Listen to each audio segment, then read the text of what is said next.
Alors, salut chers camarades, peuple d'Afrique, peuple de Côte d'Ivoire, citoyens du monde, peuple du Mali, peuple de Burkina Faso, soyez salués en vos rangs, grade et qualité. Je vous demande de partager au maximum cette vidéo car elle est très importante, elle est très riche, chers camarades. Il faut dire que les choses commencent à, comme je l'ai dit dans ma vidéo, ma dernière vidéo là, que les choses sérieuses commencent effectivement. Les choses sérieuses ont effectivement commencé là. En fait, c'est-à-dire qu'aujourd'hui, une offensive diplomatique de taille, une offensive diplomatique, c'est-à-dire que infernale, c'est-à-dire que s'exerce sur le gouvernement malien, Assimi Goïta et son régime, une offensive diplomatique de taille s'abat sur eux aujourd'hui. Et le Burkina Faso n'échappe pas. Vous avez vu, je vous ai dit que ça va commencer. Alors vous avez vu, il y a un bilan qui a été dressé d'environ 20 personnes qui sont mal en point dans une attaque revendiquée d'ailleurs par l'État islamique. L'État islamique de Yaga Gadi qui d'ailleurs est allé à Kidal cette semaine-là, je dirais hier, à Kidal. Yaga Gadi était à Kidal hier. Ah, il était à Menaka, de Menaka il est parti à Kidal hier. On sait ce qui s'est passé et je vais vous expliquer tout ce qui s'est passé. Et aujourd'hui, mardi, chers camarades, l'Union, la MINUSMA, les Nations Unies demandent un rapport sur les exactions commises par, d'éventuelles exactions commises par l'État malien, l'armée malienne et les instituteurs russes qui sont là-bas. Chers camarades, il faut qu'on se dise la vérité. Les choses vont commencer. Les choses vont commencer et je pense qu'il faut qu'on passe à l'offensive. Voilà. C'est ça aussi qui est la réalité. Donc, on va rentrer très rapidement dans le vif du sujet. Chers camarades. On dit, et aussi, Sergueï Lavrov est attendu au Mali. Et le premier ministre burkinabé est actuellement au Mali, à Bamako. Il est actuellement à Bamako. Donc, on va voir dans quelle mesure les choses peuvent être concordées pour donner un bon son.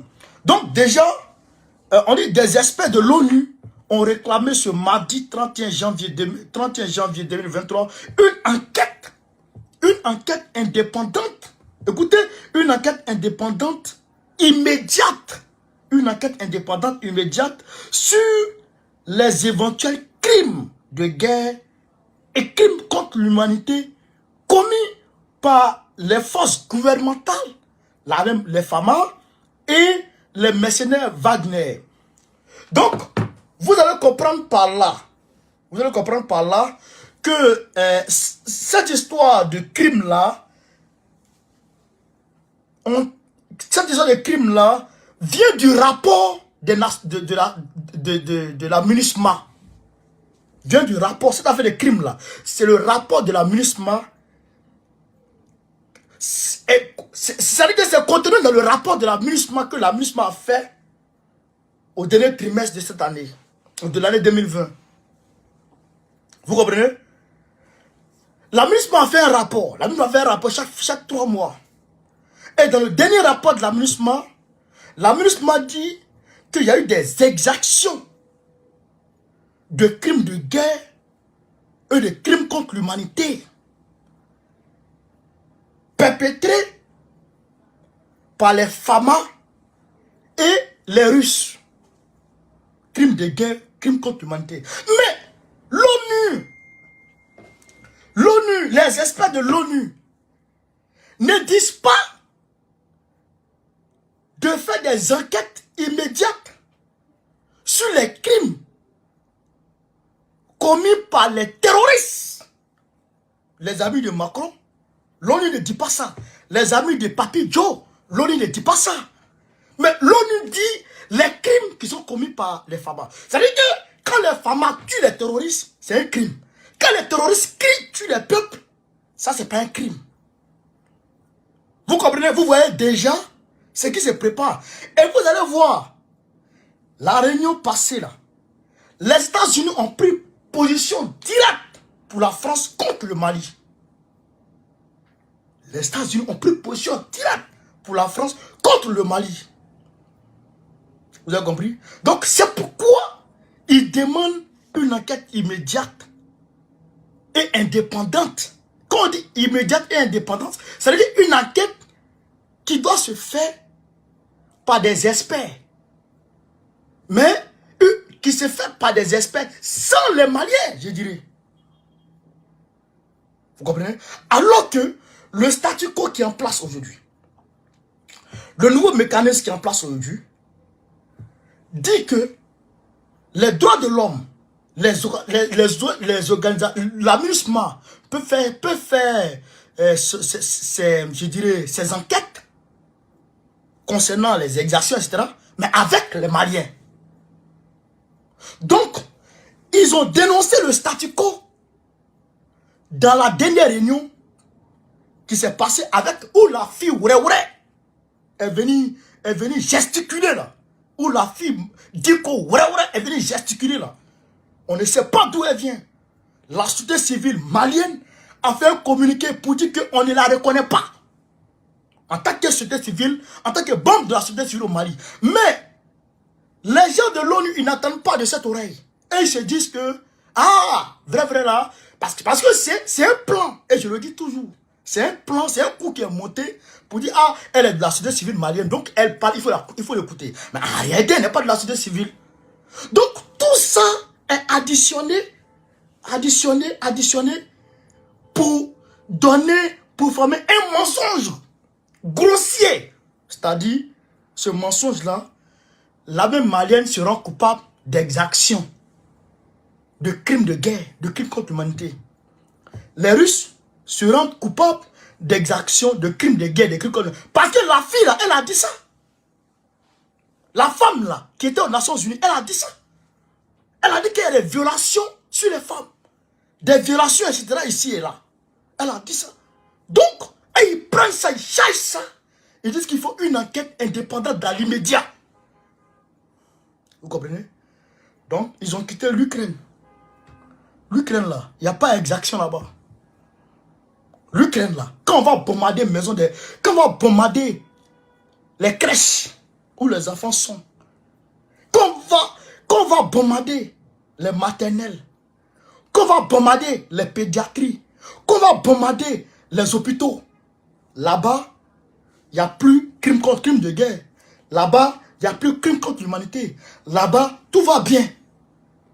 C'est les terroristes que les Maliens sont en train d'allumer. Les terroristes que l'armée malienne est en train de beaucoup. Des varans, des criminels que l'armée malienne est en train de terroriser eux-mêmes. C'est eux, quand on les neutralise, c'est crime de guerre, crime contre l'humanité. Hier, l'armée burkinabé a fait un communiqué pour dire qu'ils ont perdu des personnes. Il y a un cas qui a été attaqué, des civils sont morts. Là, l'ONU, ça c'est pas crime de guerre, c'est pas crime contre l'humanité. Au Congo, des millions de personnes sont tuées chaque année. Là, c'est pas crime de guerre, c'est pas crime contre l'humanité. Mais comme la France doit récupérer le Mali, donc il faut exercer. Il faut exercer une puissance diplomatique. Il faut entamer une guerre diplomatique contre le Mali. C'est pourquoi vous avez vu le président de l'Union africaine, le président de la Commission de l'Union africaine, Moussa Faki, est venu hier voir Choguel Maïga. Mais c'est dans ce même contexte d'élection. D'une part, on nous parle d'élection. D'autre part, on nous parle de crimes, d'enquête de crimes. D'une autre part, d'autres personnes sont en train de nous dire qu'ils ne vont pas aux réformes. De l'autre côté, d'autres personnes vont voir ceux qui sont les signataires de l'accord de paix d'Alger, des terroristes vont les voir. Après, tout est mélangé. Tout est mélangé. Pourquoi? Pour que le Mali renouvelle, en réalité, ce qu'il vise, c'est que le Mali renouvelle l'accord avec la MINUSMA en juin prochain. Voilà ce qu'ils visent. Voilà. Mais même si vous arrivez à aller avec le Mali jusqu'à ce que le Mali renouvelle l'accord avec la MINUSMA pour que la MINUSMA reste au Mali après juin, mais il n'y aura pas d'élection. Tant que la MINUSMA sera au Mali, il n'y aura pas d'élection. C'est ça qui est la vérité. Mais nous, vous pensez que nous, on ne sait pas. On est assis là. Ou vous croyez que vous êtes cachés là. Nous, on dort là-bas. Ou l'ONU pense qu'elle est cachée. Ou Antonio Guterres, avec ses deux pieds gauche là, il pense qu'il est caché. Ou Papi Joe, avec sa tête qui est devenue zinzelle, avec le fou là, de la Maison Blanche, pense qu'il est caché là. Nous, on dort là-bas. Ou Macron, le petit perroquet, pense qu'il est caché là. Nous, on dort là-bas. Si tant que la MINUSMA est au Mali, il n'y a pas élection. Ça fait un. Deuxièmement, on va tout mettre en œuvre pour que les terroristes de Kidal, ceux qui pas d'accord là, ils vont pas dire. Ah, bâtard, frère, on va avancer petit à petit. Mais j'ai très mal. Regardez ici le communiqué des gens de la Zawad. Regardez, écoutez, hein, écoutez. Communiqué numéro 0022 2023 relatif à la nomination des membres de la commission de finalisation du projet de la nouvelle constitution. Écoutez, hein, la CEMA a appris par voie de presse la nomination des membres d'une commission de finalisation du projet de la constitution de la République du Mali. Et cela malgré les très nombreux appels demandant au président de la transition de renoncer à vouloir abroger et à remplacer la constitution du 25 février 1992, toujours en vigueur. Écoutez, hein, ce faisant, il viole la charte de la transition et agit sans droit ni titre. Donc, en toute illégalité. Ça ne vous dit rien? Ça ne vous rappelle rien? C'est le même communiqué qui a été pondu par la coalition des sympathisants d'Imam Dicko. Imam Dicko et sa gang disent qu'ils sont contre. Les gens de la CEMA disent qu'ils sont contre. Et ils sont retirés. Vous comprenez? Vous comprenez le complot qui est ourdi contre le Mali?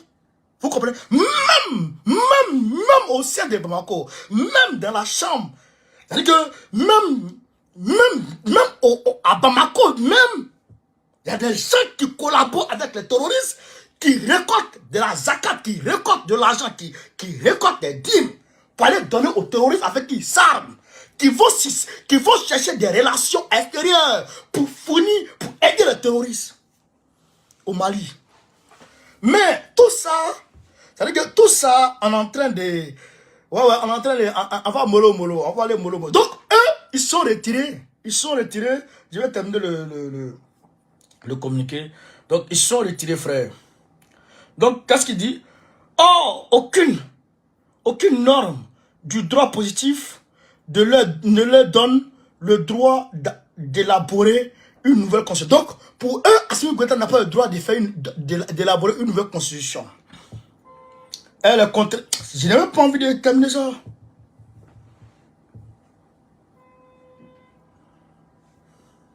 Donc, l'imam Dicko dit que remplacer la constitution toujours en vigueur viole la charte de la transition.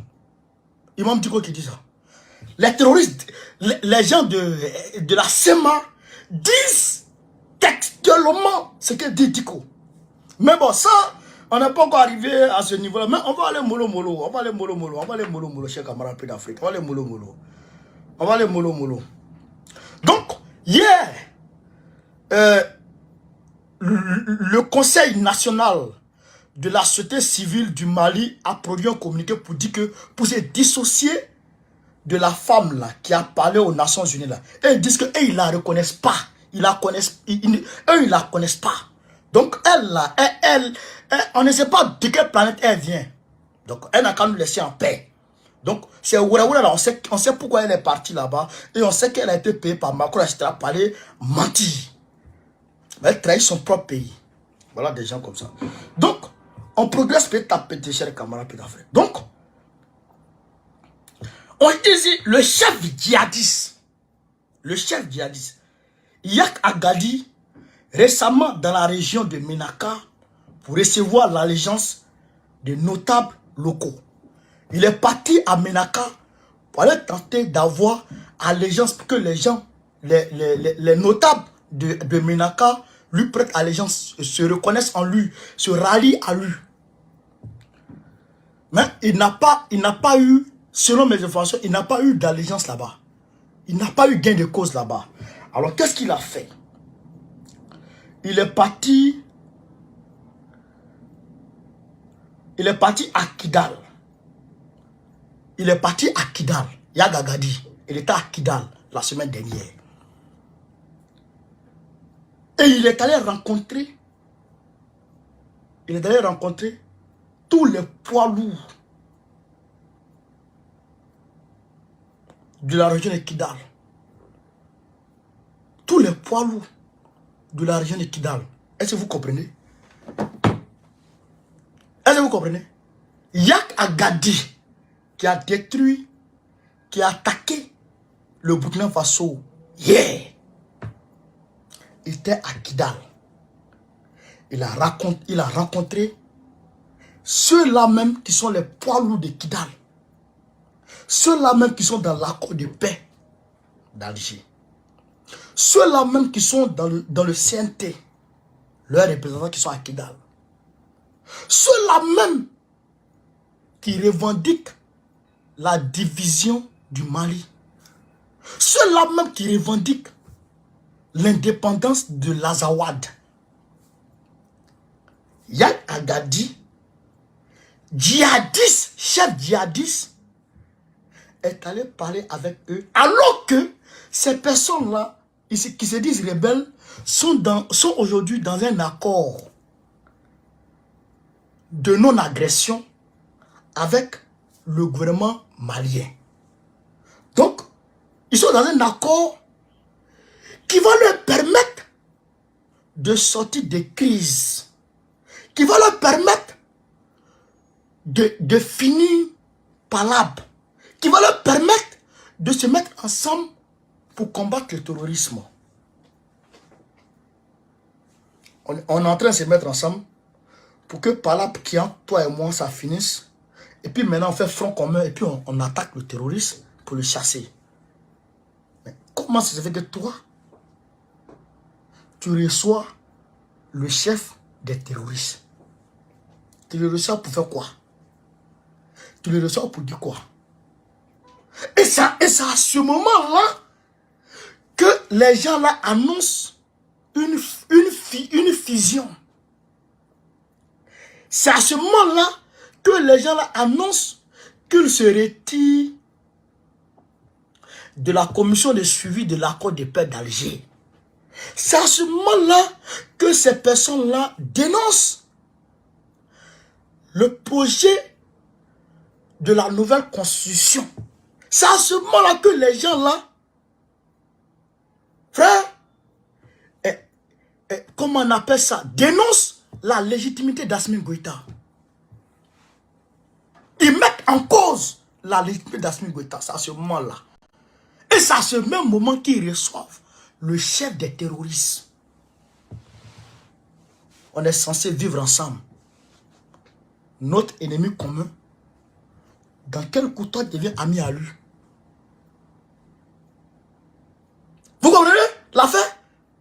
Vous comprenez l'affaire? C'est pourquoi j'ai dit, et je le redis, quand je regarde l'accord de paix d'Alger, je ris. Ça me fait rire. Et quand je vois les gens prendre le kérosène du Mali, mettre dans l'avion, se déplacer pour aller à des réunions concernant cet accord bidon, j'ai ri. J'ai ri. Parce que c'est un accord qui est non applicable. On ne peut jamais appliquer cet accord. C'est impossible dans ce monde. À moins que les autorités maliennes acceptent que le Mali soit amputé de Kidal.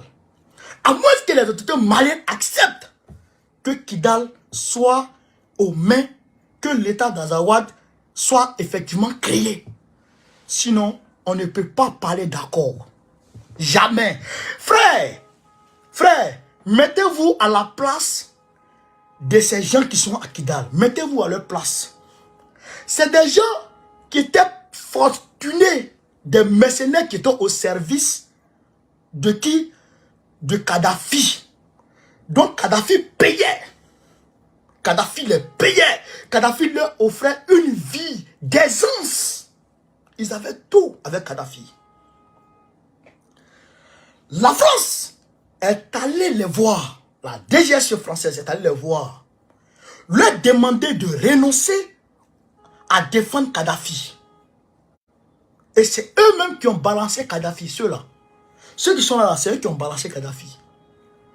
Et donc, la France lui a dit, renoncez à défendre Kadhafi, on va vous ouvrir un couloir, vous allez venir au Mali, et vous allez, on va vous donner, comment dirais-je, on va vous donner l'indépendance de l'État d'Azawad. On va vous donner un territoire.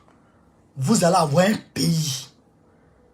Vous êtes les seuls peuples qui êtes gouvernés toujours par les Noirs. Vous êtes la seule race blanche qui est gouvernée par des Noirs. Donc, venez au Mali, on va vous donner l'indépendance de l'État de l'Azawad, que vous avez réclamé depuis longtemps. Les gens ont accepté. Ils ont laissé Kadhafi. Kadhafi est mort. Il ne peut plus retourner en Libye parce que le terrain est déjà bouclé. Ils sont maintenant au Mali. Maintenant, on leur parle d'accord. Quand on leur parle d'accord, et maintenant, qu'est-ce qu'ils gagnent? S'ils renoncent à l'État d'Azawad, un territoire riche dont ils seront les chefs, les boss, les décideurs, ceux qui vont vendre le pétrole de Kidal. Un territoire grand que la Côte d'Ivoire. La région de Gao là, est grande plus que la Côte d'Ivoire. Kidal là, la région de Kidal là, fait peut-être 2 fois la Côte d'Ivoire. 2 fois notre pays, la Côte d'Ivoire. Donc un territoire aussi grand, on dit de renoncer à ça. Alors qu'ils ont dit à ça. Pour devenir quoi? Ils renoncent à ça pour devenir quoi? Pour devenir des sous-officiers dans l'armée malienne, pour être payé à combien? 200 000, 150 000. Hein? Des gens qui ont des puits de pétrole seront payés à 25 000, 15, à 200 000, 300 000, alors que Kadhafi leur donnait de l'argent. Kadhafi leur donnait des millions de francs CFA. Ils ont renoncé à ça. Et ils vont venir prendre 15 000, 300 000, 200 000. Hein? Alors qu'actuellement, ils ont l'argent. C'est eux qui vendent le pétrole du Mali, le pétrole de Kidal. Ils sont riches. Vous voulez qu'ils deviennent quoi? Des simples ministres qu'un président peut par décret comment on appelle, démettre de ses fonctions. Vous voulez qu'ils soient assujettis? Mais ces personnes-là n'accepteront jamais. Jamais ils n'accepteront. C'est pourquoi jusque-là, on parle, on leur a dit de déposer les armes et ils ne veulent pas. Ils ne vont pas déposer. Donc, qu'est-ce qu'il faut faire? Une seule chose, le rapport de force. Tu ne déposes pas, il t'allume. Tu déposes ou tu ne déposes pas. Âme, tu as pris là. Tu déposes ou tu ne déposes pas. Voilà, c'est tout simple. À quoi peut pas les discours, ça ne peut pas gérer ça. Ça ne peut pas gérer ça. C'est comme la Côte d'Ivoire. La Côte d'Ivoire. Gbagbo Laurent a gradé, a reconnu les grades des Zakaria Koné, les Watao. Les colonnes, des gens qui étaient des zéros. Ils sont devenus colonels. Gbagbo a reconnu leur grade. Mais malgré ça, mais ils avaient Bouaké, ils avaient Man, ils avaient Ségara. Ils avaient tout le Nord, la richesse du Nord, le diamant de Ségara. Frère, la mine d'or de Tongo, les mines d'or de partout à travers la Côte d'Ivoire, le Nord, ils avaient ça. Et ils vont se contenter d'un salaire de quoi? Non, ça ne marche pas. Sorokium qui avait tout au Nord, il va se contenter d'un salaire de premier ministre que Gbagbo peut destituer du jour au lendemain par un décret. Ça ne marche pas. Ils ne peuvent pas laisser les armes. Ils sont venus pour faire descendre Gbagbo, il faut que Gbagbo soit descendu. Et ceux-là, ceux du Nord, sont venus pour prendre Kidal. Tant que le rapport des forces ne les dégage pas, ils ne vont pas laisser. Voilà la vérité. C'est pourquoi, je vous dis, terroristes là, c'est eux. C'est eux. C'est les gens de Kidal là qui sont les terroristes. Sinon, pourquoi ils reçoivent Yaga Gadi? Et puis ils vont discuter avec le chef des terroristes. Et puis il l'attrape pas pour le tuer. Le chef des terroristes qui fait des attaques partout là. Il vient discuter avec vous. Pourquoi? Et puis vous ne l'attrapez pas. Yaga Gadi n'a qu'à rentrer à Bamako et puis Assimi va le voir. Yaga Gadi n'a qu'à rentrer à Bamako et puis Assimi va le voir. Vous imaginez Yaga Gadi à Bamako, Assimi le voit, il va le laisser. Il va le laisser. Mais il est rentré là-bas, à Kidal, et il est sorti. Pourquoi? Pourquoi on le laisse sortir? Pourquoi on le laisse sortir? Amadou Koufa, il vit où? Les opérations se préparent où? Hein? Voilà la vérité. Voilà la vérité. Et donc, je le dis très sincèrement, Assimi, il ne faut pas bouger d'un iota. Tu as dit 17 mars, s'il ne dépose pas les armes, il va au Djouti. Kouarou Keita, merci pour les étoiles. S'il ne dépose pas les armes 17 mars, il va au Djouti. Assimi, il ne faut pas les laisser. 17 mars, nous m'en blaguons au produit franc. On va quitter ici. Au Djouti, hein, mes boys. Il n'y a pas de mouvement. C'est pourquoi, c'est sachant ça, la communauté bidon, criminaux satanistes, est en train de crépiter dans tous les sens. Il faut faire ci, il faut faire ça. Hey, j'ai dit à Moussa Faki, on a vu ici ton pays, le Tchad. Petit Caca a tué plus de 200 personnes. Et les gens sont encore en prison là-bas. Tu es silencieux. Tu es un diplomate, non? Mais là, tu es silencieux. Un petit démon. Sperme de Satan. Il est sorti des entrailles de Satan. Il est à la tête de ton pays. Il dit tous les gens. Il a le droit de vivre ou de manger tout le monde. Tu vois ça? Tu parles pas. Ça ne t'intéresse pas. C'est le Mali qui t'intéresse. Bientôt, vous n'allez plus rentrer au Mali.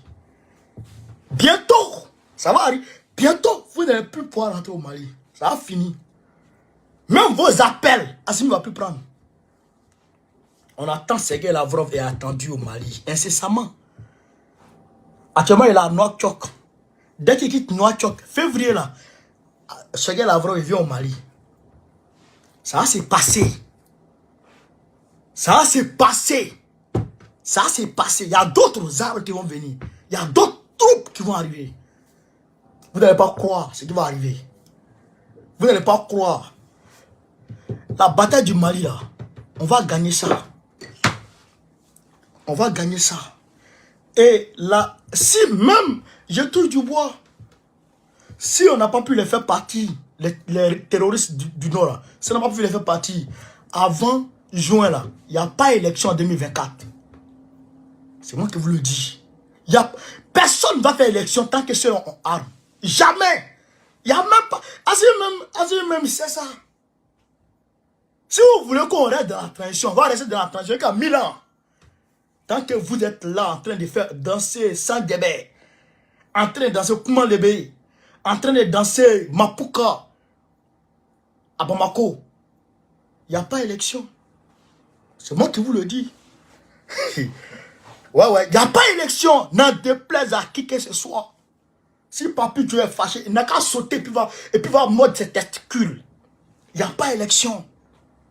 C'est moi qui vous le dis. Mais on est en train de revoir les choses. On est en train de revoir les choses.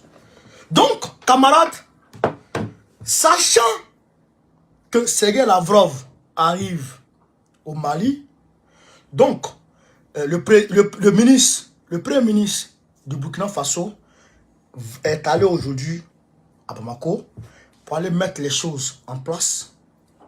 Mettre les choses en place propres. Frère, avec Assimi, ils vont parler avec Sergei.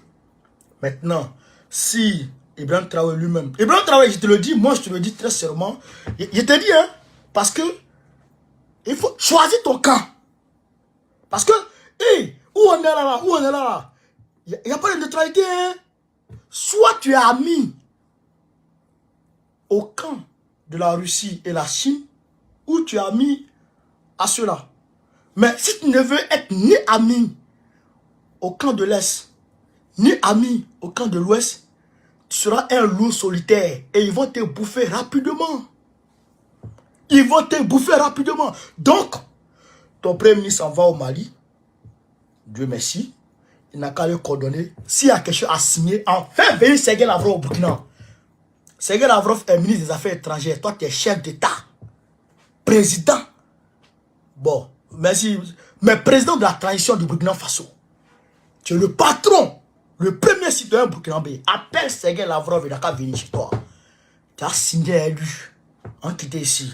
La Chine a demandé aux États-Unis d'arrêter de fournir les armes, frère, à l'Ukraine. La Chine, frère, Xi Jinping a demandé à les États-Unis d'arrêter de fournir les armes à l'Ukraine. Parce que les États-Unis s'apprêtent à fournir 31 chars Abrams, les chars les plus puissants au monde. Les chars les plus puissants au monde. Le chat, il reste en train de... Il court, hein, et puis il frappe. Dans son élan, il frappe. Dans son élan, il frappe. Les chats qui font ça. Les chats s'égarent, puis ils frappent. Après, il continue. Mais lui, il court, et puis il frappe. Il te poursuit, puis il te frappe. Le chat Abrams. Les Waworo, là. Les Allemands, eux, ils disent qu'ils vont fournir 14 chats léopards. Les chats dont les blindages, frère, n'ont pas d'ego. Vous comprenez? Les blindages n'ont pas d'ego dans ce monde. En termes de blindage, c'est les chars les plus puissants. Donc, il y a des missiles anti-chars qui font couler les chars ukrainiens. Ne peuvent pas faire couler ce char. Donc, il faut dire que c'est des armes offensives qui vont aller à l'Ukraine. Donc, il faut dire que les blocs sont en train de se coaliser parce que ça va péter. Donc, Sergei Lavrov était à Rabat, au Maroc. Il a Nouakchott en Algérie, en Mauritanie. Et là, il vient au Mali. Donc, je demande à comment il s'appelle, Ibrahim Traoré. Ibrahim, il faut appeler le gars, il va venir en même temps. Viens signer à lui. Je ne suis pas dans... moi, je ne suis pas dans Ouraoura, hein. Je te le dis, hein. Moi, je ne suis pas dans Ouraoura. Il faut venir signer à lui. Tu as vu ce que tu as perdu la dernière fois. Tu as vu les personnes que tu as perdues, les gendarmes que tu as perdus, tout ça. Donc, il faut des équipements mais de surveillance de taille. Mais le Burkina n'est pas grand. Le Burkina n'est pas grand. Le Mali fait près de 10 fois le Burkina. Pour sécuriser le Burkina, c'est un petit problème. C'est un petit problème pour sécuriser le Burkina Faso. C'est un petit problème. Un seul satellite hier. Un satellite. Demande ça à la Russie. Tiens, le pays est riche. Le Burkina Faso est un scandale géologique. Le pays est riche. Vent, c'est tout. Faut même pas regarder à gauche, à droite. Faut faire même pas cotiser en fan de quelqu'un. Appelle-les. appelle la Russie ou appelle la Chine. Bon, les gars, moi, mon pays est riche. Tout ici, là, c'est pétrole. On a fait les géologies. Tout ici, là, c'est pétrole. Donc, venez fouiller. Est-ce que vous pouvez travailler ici? Oui, on peut travailler. Bon, aujourd'hui, ma caisse n'est pas tellement propre. Voilà. Donc, ce qu'on peut faire, vous travaillez, vous exploitez 50-50. Vous gagnez 50, moi je gagne 50. Maintenant, dans mes 50, les âmes que vous allez me fournir là, je vais en laisser dans mes 50 pour vous donner. Peut-être ça peut prendre 10% des 50. Le reste là, tu mets ça dans la caisse. Tout territoire qu'on prend, qu'on conquit, les villes que tu conquis aujourd'hui là, installe une base autonome avec une division de blindés, une division aérienne, une division d'infanterie. Frère, c'est qu'une division, une division autonome de chaque corps. Tu installes là, tu progresses, tu as pu prendre là, tu crées une autre division, tu mets là, tu as pu prendre là encore, un peu, dans un an, tu as fini de libérer le Burkina Faso. Quand tu finis de sécuriser le Burkina Faso maintenant, tu aides le Mali. Tu as porté un coup de main au Mali. Parce que tant que le Mali n'est pas libéré, je mange. Maintenant, quand tu aides le Mali à sécuriser la frontière avec le Mali, maintenant, si le Niger est en train de faire, vous dénoncez, déclenchez une guerre diplomatique contre le Niger, et ça va. Tu as vu qu'aujourd'hui, quand tu as dit à ceux-là de partir, tu vois qu'aujourd'hui tu progresses. Parce qu'ils sont mélangés. Et quand ils vont partir là, les gens qui sont là-bas là, les terroristes là, ils n'auront plus de voie de ravitaillement en tant que tel. C'est cela la vérité. C'est cela la réalité. Donc, camarades, voilà ce qui se passe du côté du Mali et du Burkina Faso. Voilà. Donc, c'est une souci. Aujourd'hui même, le Premier ministre burkinabé, il est là-bas. Il est au Mali actuellement. Il est au Mali actuellement. Et aussi, quelque chose qui m'a vraiment touché. Le syndicat national des travailleurs des ministères d'État. Syndicat des travailleurs du ministre des Maliens établis à l'étranger, eux, de l'intégration africaine. Donc, le ministère, les anciens ambassadeurs, les travailleurs des anciennes ambassades, les Ouarabais qui sont en côté, ils veulent gréver. Ils veulent gréver. Ils veulent gréver contre qui? Contre Ablaye Diop. Mais, vous voyez? Ouais. Tout ça, c'est la manipulation. Tout ça, c'est la manipulation. Pour embrouiller le régime. Vous manifestez. Il y a quoi? Vous manifestez pourquoi? Vous voulez gréver pourquoi?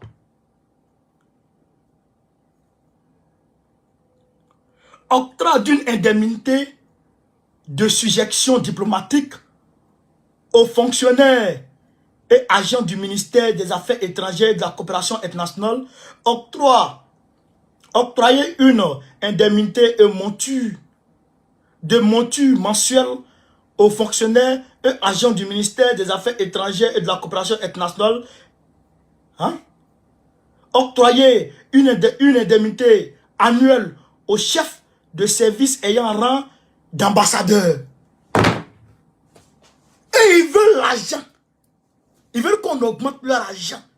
Ils veulent qu'on augmente, on leur donne des voitures. Oh, tout ça, les anciens ambassadeurs, les ambassadeurs là, tout ça, c'est de la manipulation. Tout ça, c'est de la manipulation. Tout ça, c'est de la manipulation. Pour embrouiller le régime. Pour embrouiller le régime, je demande aux patriotes maliens et burkinabés de rester de mettre dans leur tête qu'on est en guerre. Nous sommes en guerre. Il n'y a pas deux mots pour qualifier ce qui se passe. Et en temps de guerre, il y a des gens qui vous permettent. Pendant que les populations dans les contrées de Menaka, Tessie, tout ça, n'ont pas à manger, vous demandez voiture. Elle demande voiture. Monture là, c'est ça, voiture. Ah! Ils demandent augmentation de leur salaire. Et dans guerre. Ah! Mais est-ce que si tu n'es pas conscient, il faut avoir honte. Ça quand même, non mais il faut avoir honte. Un peu seulement. Il faut avoir honte un peu. Tout ça, c'est de la manipulation. C'est de la manipulation. C'est de la manipulation. Donc, je demande aux gars qui sont, aux Maliens, de rester focus. Rester focus. Nous sommes en guerre. Et cette guerre, nous devons la gagner. Et nous allons la gagner. Voilà. Nous là, où on est là, on soutient Assimi Goïta cause et âme. Cause et âme. Ibrahim Traoré, il a dépassé une étape. Mais il va vers l'autre étape. Et je lui dis de beaucoup discuter avec ses frères d'armes. Et de prôner la cohésion avec ses frères d'armes. L'entente, la paix, la réconciliation avec ses frères d'armes. C'est ça qui va l'arranger. C'est pas en mettant en prison tes frères d'armes qui va t'arranger. Ça, c'est un conseil que je te donne. C'est un conseil. Il faut être ami avec tes frères d'armes.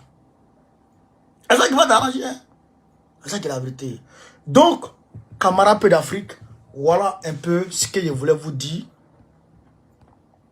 Ce que je voulais vous dire ce soir. Donc, je vous demande de continuer à partager et à propager la vidéo. On se reprend tout à l'heure. Il y a d'autres informations sur la Côte d'Ivoire. Et dans la sous-région, on va encore en parler. Donc, sur ce, Babo ou rien, Babo ou rien, Babo ou rien, Babo Kafisa. Très prochainement, Babo président de la République Côte d'Ivoire, Kokari.